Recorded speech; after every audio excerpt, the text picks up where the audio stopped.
ఆయన ప్రేమిస్తే దేవుడు వాగ్దానం చేశాడు. రోమ 8:8, దేవుని ప్రేమించేవారు కనుక ఆయన సంకల్ప చొప్పున పిలువబడిన వారికి మేలు కలుగుటకై సమస్తము సమకూడి జరిగిస్తాడు. Oh Lord, I am your daughter, I am your son, I am giving the praise to you so that I can glorify you. You be with me, you help me out, because God has already promised that He will help you out.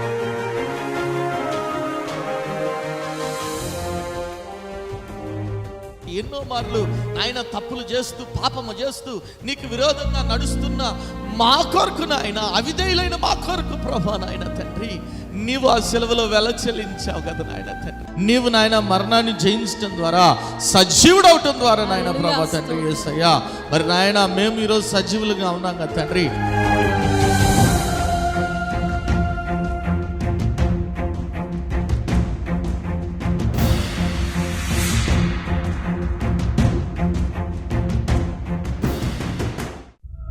కుటుంబంలో నెమ్మది లేని స్థితిలోనున్నావా?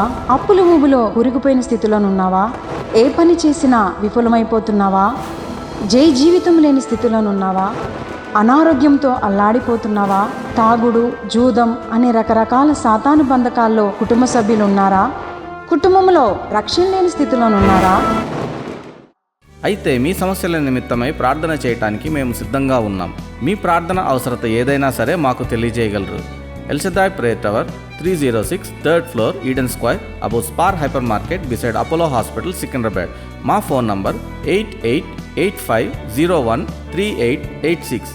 దేవుడు మీ ప్రతి అవసరతను క్రీస్తు యేసు మహదైశ్వర్యంలో తీర్చునుగాక.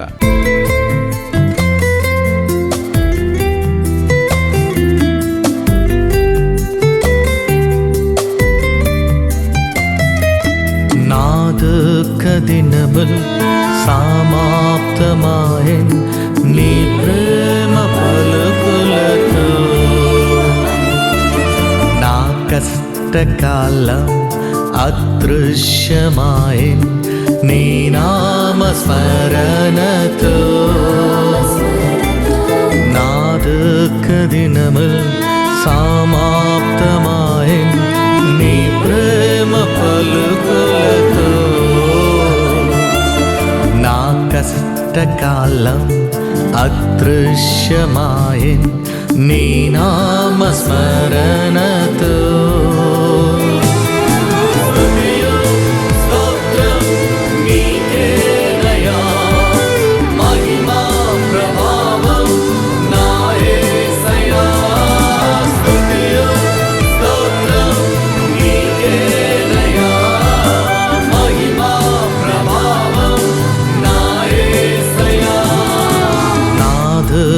దినముల్ సమాప్తమాయెన్ నీ ప్రేమ పలుకులతో, నా కష్టకాలం అదృశ్యమాయెన్ నీ నామ స్మరణతో.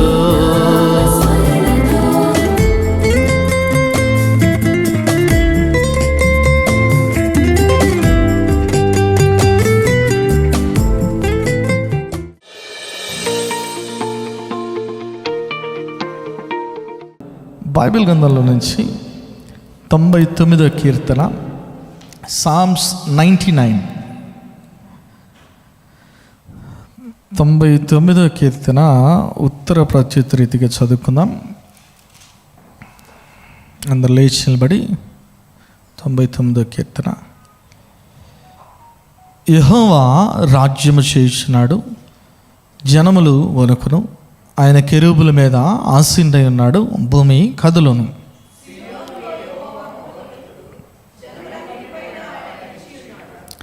భయంకరమైన నీ గొప్ప నామమును వారు స్తుతించెదరు. యెహోవా పరిశుద్ధుడు.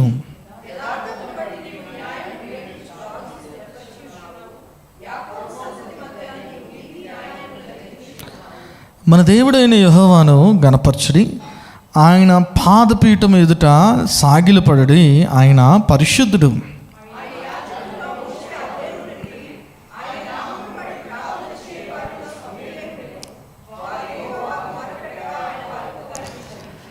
మేఘస్తంభముల నుండి ఆయన వారితో మాట్లాడెను.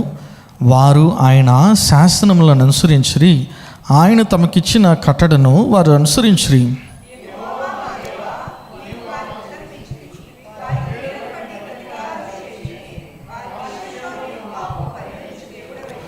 ఆఖరి వచనం అంతా కలిసి చదువుకుందాం. మన దేవుడైన యెహోవా పరిశుద్ధుడు, మన దేవుడైన యెహోవాను గణపరచుడి, ఆయన పరిశుద్ధ పర్వతం ఎదుట సాగిల పడుడి. దేవుడు ఈ వాక్య భాగాన్ని దీవించడం కాక అందరూ దయచేసి కూర్చోనండి. ఒకసారి గట్టిగా దేవుని స్తుతులు చెప్దాం. హల్లెలూయా, హల్లెలూయా, హల్లెలూయా.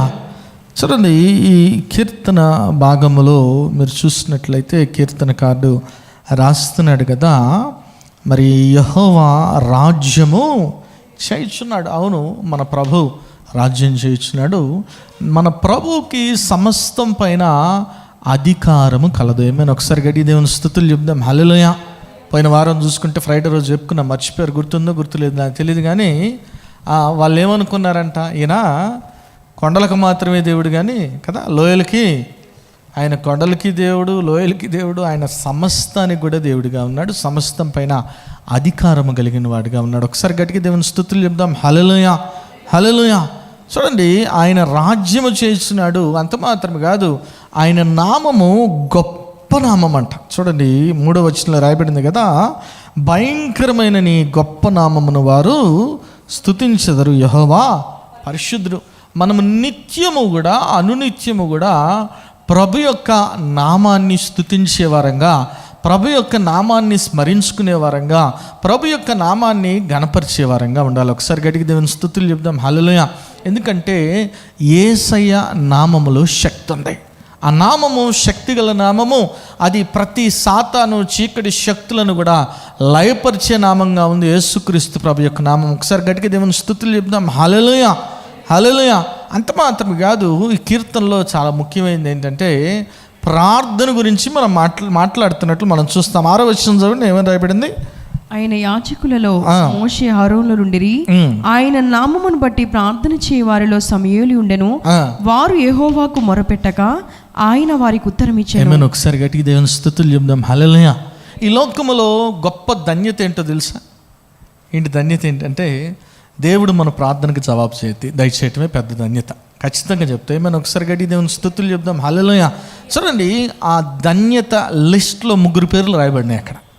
ఎవరెవరి పేర్లు ఉన్నాయి? మోషే, అహరోను, సమూయేలు అంట. మరి ఆ లిస్టులో మన పేరు కూడా ఉండాలి కదా, ఉండాలా వద్దా? ఖచ్చితంగా మన పేరు కూడా ఆ లిస్టులో ఉండాలి. అంటే మనము కూడా వారు ఏ రీతిగా ప్రార్థనకు విలువ ఇచ్చారో మనం కూడా ఆ రీతిగా మన జీవితాల్లో ప్రార్థనకు విలువ ఇవ్వాలి. ఏమే నమ్మిన వారు దేవుని స్తుతులు చెప్దాం. హల్లెలూయా. ప్రార్థనకి విలువ ఇవ్వకపోతే దేవుడు నీతో ఎందుకు మాట్లాడతాడు? దేవుడు నీ మొర ఎందుకు ఆలకిస్తాడు? దేవుడు నీ మొరకి ఎందుకు జవాబుదా ఇచ్చేస్తాడు? సమూయేలు ప్రార్థన గురించి మాట్లాడుతూ ఒక మాట అంటాడు, చక్కని మాట. 1 సమూయేలు గ్రంథం 12వ అధ్యాయం 23వ వచనంలో చూస్తే ఏమంటున్నాడు చూడండి. 1 సమూయేలు గ్రంథం 12వ అధ్యాయం 23వ వచనం. నా మట్టుకు నేను మీ నిమిత్తము ప్రార్థన చేయటం మానుట వలన యెహోవాకు విరోధముగా పాపము చేసిన వాడు నగుదును, అది నాకు దూరమగును గాక, కానీ శ్రేష్టమైన చక్కని మార్గమును మీకు బోధింతును. ఏమైనా ఒకసారి గట్టిగా దేవుని స్తుతులు చెప్దాం. హల్లెలూయా.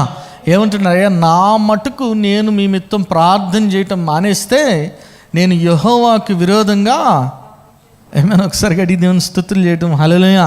అంటే ప్రార్థన మానుకోవటం అంటే ఏంటి? పాపమే, పాపమే. మన దైనందిన జీవితాల్లో మనం ఎంత బిజీ అయిపోతామంటే ఒకరోజు ఈరోజు ప్రార్థన చెప్పిన పర్లేదు వెళ్ళిపోదాం ఏం కాదు అని అనుకుంటాం. కానీ ప్రార్థన చేయకపోవటం అనేది చాలా చాలా చాలా చాలా ప్రమాదకరమైంది. అది పాపముగా ఎంచబడినట్లు మనం చూస్తాం. ఒకసారి గడి దేవుని స్తుతులు చెప్దాం. హల్లెలూయా, హల్లెలూయా. ఒక వ్యక్తి మరి ప్రతిరోజు కూడా ప్రార్థన చేసుకొని వెళ్ళేవాడంట. ప్రతిరోజు ప్రార్థన చేసుకొని వెళ్తుంటే మరి ఈ రోజంతా కూడా మంచిగా గడిచేదంట. మరి అతని జాబ్లో కానీ ప్రయాణంలో కానీ ఒకరోజు లేటుగా లేచాడంట. రోజు ఉదయాన్నే ప్రార్థన చేసే వ్యక్తి లేటుగా లేచాడు, టైం అయిపోతుందని ప్రార్థన చేసుకోకుండా వెళ్ళాడంట. ప్రార్థన చేసుకోకుండా వెళ్ళిన వెంటనే మరి బయలుదేరుతాం ఆఫీస్కి అని చూస్తే టైర్ పంచర్ అయింది.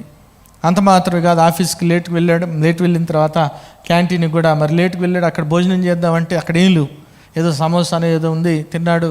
ఆ తర్వాత ఇంటికి వచ్చి రెస్ట్ తీసుకుందామంటే కరెంటు పోయిందంట.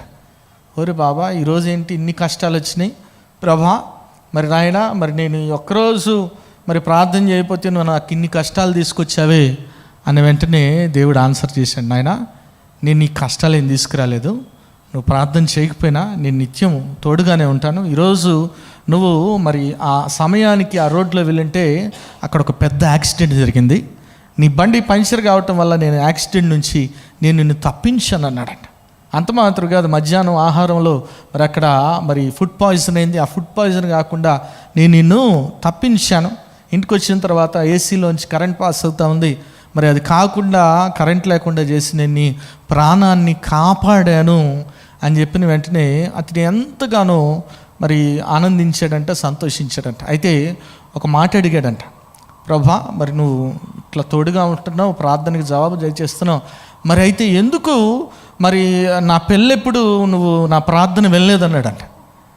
అన్న వెంటనే దేవుడు అన్నాడంట, అరే బాయ్ నువ్వు ప్రార్థన మొదలుపెట్టింది నీ పెళ్ళైన తర్వాత, అంతకుముందు నువ్వు ఎక్కడ ప్రార్థన చేసేవరా అన్నాడంట. ఏమైనా ఒకసారి గడి దేవుని స్తుతులు చెప్దాం. హల్లెలూయా. ప్రార్థనలో చూడండి, నీవు దేవునికి మొరపెట్టినట్లయితే, ప్రార్థన చేసినట్లయితే ఖచ్చితంగా ప్రభు ఆలకిస్తాడు. అందుకే సమయలు అంటున్నాడు, అయ్యా ప్రార్థన చేయకపోతే నేను పాపం చేసిన వాడిని. అంత మాత్రం కాదు, సమయలు బాధపడతా ఉన్నాడు, సమయలు విచారిస్తూ ఉన్నాడు.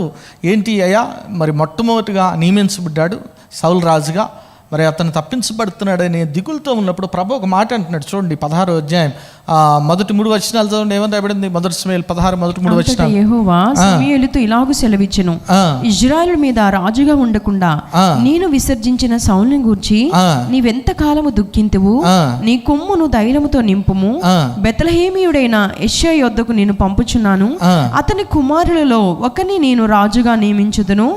సమూయేలు నేనెట్లు వెళ్ళుదును, నేను వెళ్ళిన సంగతి సౌలు విని ఎడల అతడు నన్ను చంపుననగా, యెహోవా నీవు ఒక పెయ్యను తీసుకుని పోయి యెహోవాకు బలి పశువును వధించుటికై వచ్చితినని చెప్పి యెషయాని బలి అర్పణకు పిలిపింపుము, అప్పుడు నీవు చేయవలసిన దాన్ని నీకు తెలియచేతును, ఎవరి పేరు నేను నీకు చెప్పుదునో అతనిని నీవు అభిషేకింపవలనని సెలవీయగా సమూయేలు యెహోవా ఇచ్చిన సెలవు చొప్పున బెత్లెహేముకు వెళ్ళెను. దేవుని స్తుతులు చెప్దాం. హల్లెలూయా.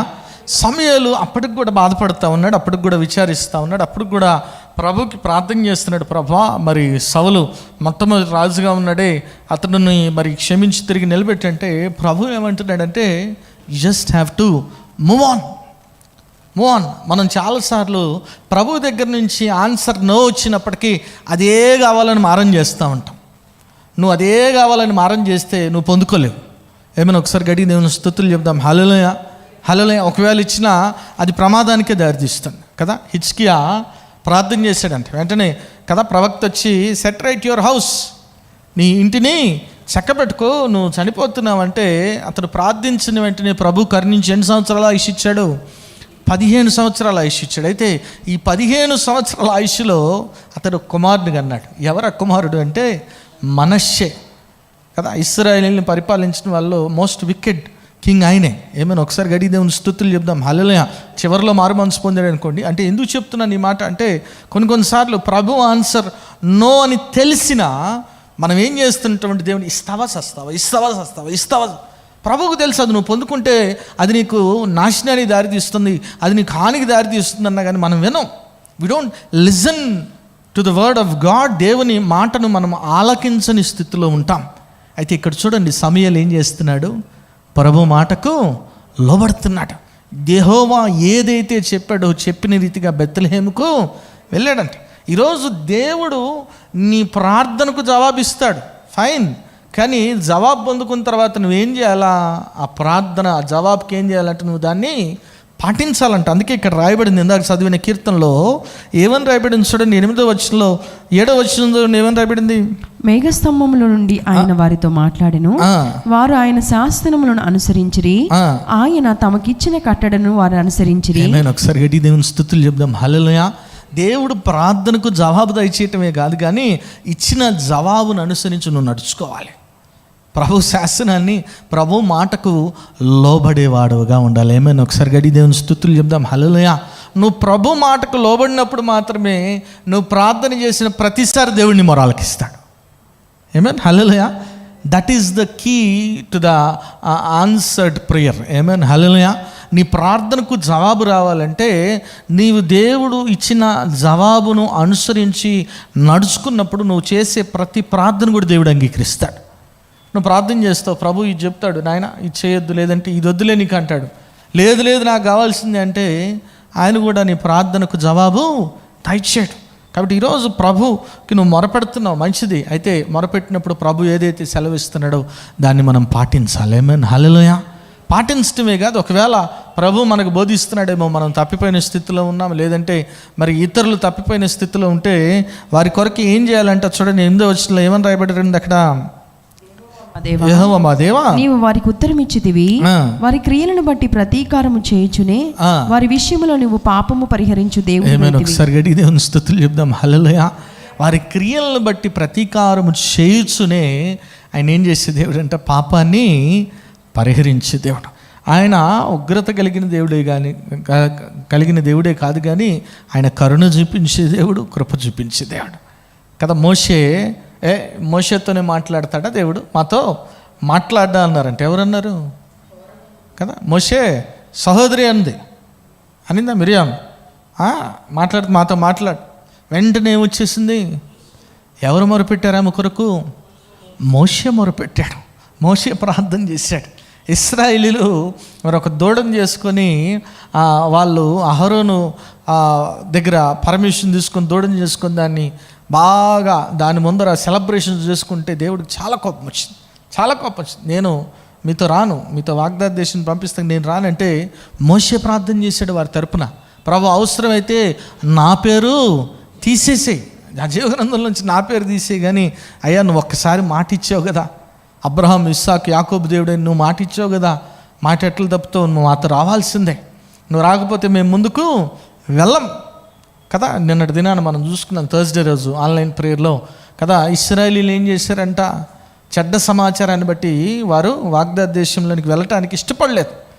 వెంటనే ప్రభు కోపం వారి మీద రగులుకున్న తర్వాత మేము మా పాపం ఒప్పుకుంటున్నాం, మేము వెళ్తామంటే ప్రభు ఒప్పుకోలే. మోషే అన్నాడు, వెళ్ళబాకండి, దేవుని సన్నిధి మీతో రాదు, వెళ్ళొద్దు అన్నా కానీ వారు వెళ్ళారు. వెళ్ళటం వల్ల ఏం జరిగింది? అమాలేకుల చేతిలో నాశనం అయిపోయారంట. ఈరోజు ప్రార్థన చేస్తున్నావు, మంచిదే. ప్రార్థన చేసిన తర్వాత ప్రభువు నీకు ఏదైతే సెలవిస్తున్నాడో అది పాటించాలి.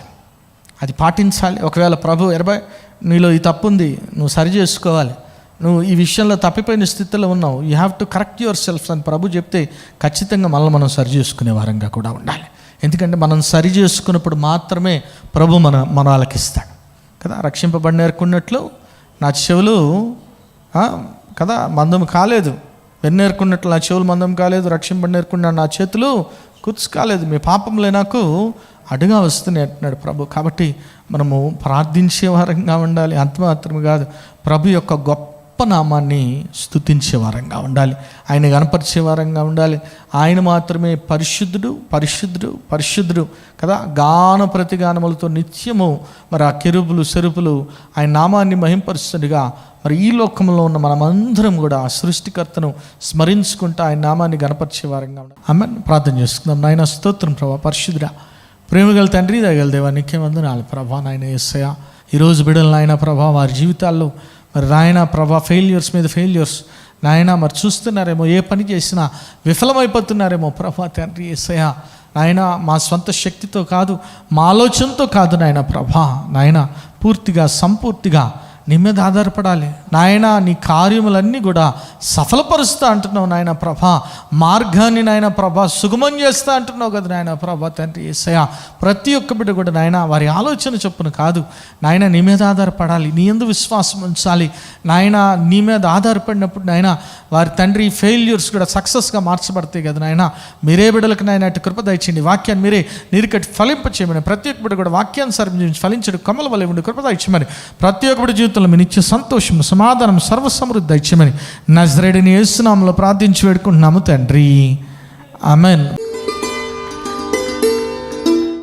యేసుక్రీస్తు ఘనమైన నామమున మీ అందరికీ శుభములు. ఈ వారం ఎహెచ్కేలు గ్రంథం నుండి బైబిల్ క్విజ్. మొదటి ప్రశ్న, సకల జాతుల పక్షులు ఏ చెట్టులో గూళ్ళు కట్టుకొనును? ప్రశ్న మరొకసారి, సకల జాతుల పక్షులు ఏ చెట్టులో గూళ్ళు కట్టుకొనును? రెండవ ప్రశ్న, యెహోవా ఏ దేశమునకు విరోధి ఆయను? ప్రశ్న మరొకసారి, యెహోవా ఏ దేశమునకు విరోధి ఆయను? మూడవ ప్రశ్న, ఏ ముగ్గురు తమ్మును మాత్రమే రక్షించుకొందురు? ప్రశ్న మరొకసారి, ఏ ముగ్గురు తమ్మును మాత్రమే రక్షించుకొందురు? ఈ ప్రశ్నల యొక్క జవాబులు స్క్రీన్ పైన కనపడుతున్న నెంబర్కు కాల్ ద్వారా కానీ SMS ద్వారా కానీ మాకు తెలియజేయగలరు. గత వారం బైబిల్ క్విజ్ ప్రశ్నలకు సమాధానాలు. మొదటి ప్రశ్నకు జవాబు ఏహెచ్కేలు 18:23. రెండో ప్రశ్నకు జవాబు మరణశిక్ష ఏహెచ్కేలు 18:13. మూడో ప్రశ్నకు జవాబు నిబంధనను ఏహెచ్కేలు 16:64. ఈ వారం బైబిల్ క్విజ్ విజేత కృపారత్నం గారు ఫ్రమ్ సక్కినేటిపల్లి. ఇప్పటి వరకు అనేక ప్రోగ్రామ్స్ జరిగినాయి, మీరు చూడొచ్చు, వాచ్ చేయొచ్చు. మరి చూడండి, బలపడండి, పరిశుద్ధాత్మను పొందుకోండి. ఆమేన్.